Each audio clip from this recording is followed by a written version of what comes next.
April 11 Easter ഒക്ടോവിലെ ശനിയാഴ്ച. മാർക്കോസ് 16 9 മുതൽ 15 വരെ വാക്യങ്ങൾ.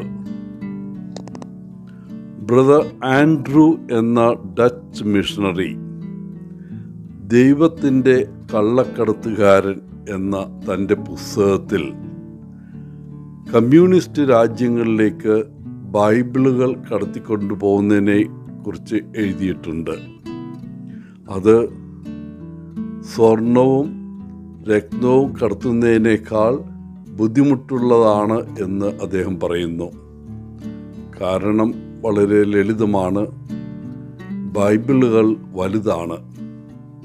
എന്നാലും പോക്കറ്റ് വലുപ്പത്തിലുള്ള ബൈബിളുകൾ കാറുകളുടെ പാനലുകളിൽ അദ്ദേഹം ഒളിപ്പിച്ചു വെച്ച് കമ്മ്യൂണിസ്റ്റ് രാജ്യത്തേക്ക് കടക്കുമായിരുന്നു. അങ്ങനെ കടത്തുന്നത് കണ്ടുപിടിക്കപ്പെട്ടാൽ 3.5 വർഷം വരെ അയാൾക്ക് തടവ് ശിക്ഷ ലഭിക്കുമായിരുന്നു. ഇന്നത്തെ സുവിശേഷത്തിൽ യേശുനാഥൻ പറയുന്നു, എല്ലാ മനുഷ്യരോടും സുവിശേഷം പ്രസംഗിക്കുക എന്ന്.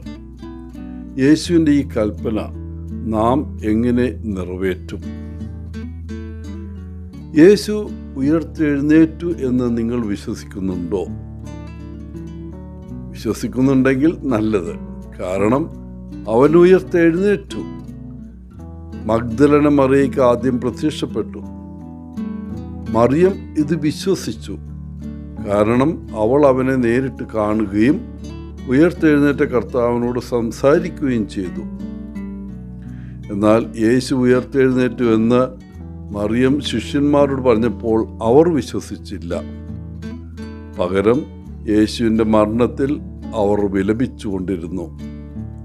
പിന്നീട് യേശു വ്യക്തിപരമായി അവരുടെ മുമ്പാകെ പ്രത്യക്ഷപ്പെട്ടപ്പോൾ മാത്രമാണ് ശിഷ്യന്മാർ ഒടുവിൽ വിശ്വസിച്ചത്. തൻ്റെ പുനരുദ്ധാനത്തിലുള്ള അവരുടെ വിശ്വാസക്കുറവിന് യേശു അവരെ ശാസിക്കുകയും ചെയ്തു. ശിഷ്യന്മാരെ വാസ്തവത്തിൽ കാണുന്നത് വിശ്വസിക്കുക എന്നതായിരിക്കാം അവരുടെ തത്വം. കാരണം അവൻ നേരിട്ട് അവർക്ക് പ്രത്യക്ഷപ്പെട്ടപ്പോൾ മാത്രമാണ് അവർ പുനരുദ്ധാനത്തിൽ വിശ്വസിച്ചത്. മറിയം മഗ്ദലനം പറഞ്ഞതിൽ അവർ വിശ്വസിക്കാതിരുന്നപ്പോൾ അവർക്ക് വിശ്വാസക്കുറവുണ്ടായിരുന്നോ? യെസ്, അതെ. എന്നാൽ ആ വിശ്വാസക്കുറവ് പതുക്കെ അവരുടെ ഹൃദയത്തിലേക്ക് നുഴഞ്ഞു കയറുകയായിരുന്നു, യേശുവിനെ അവർ കാണുന്നത് വരെ. ഇന്നത്തെ ഒന്നാമത്തെ വായനയിൽ നിന്ന് നമുക്ക് കാണാൻ കഴിയും, ശിഷ്യന്മാർ വളരെ വേഗം അവരുടെ വിശ്വാസം വീണ്ടെടുക്കുക മാത്രമല്ല, അതിനായി കഷ്ടതകൾ അനുഭവിക്കാനും മരിക്കാനും തയ്യാറായി. പ്രിയപ്പെട്ടവരെ, സംശയത്തിൻ്റെ കാലത്ത് ഈ ശിഷ്യന്മാരുടെ അനുഭവവും മാതൃകയും അവരുടെ പ്രവൃത്തിയുടെ ഫലങ്ങളും നമുക്ക് ഓർമ്മിക്കാം. അത് ഇപ്പോഴും അടിയന്തരമായി ചെയ്യേണ്ട ഒരു കാര്യമാണ്.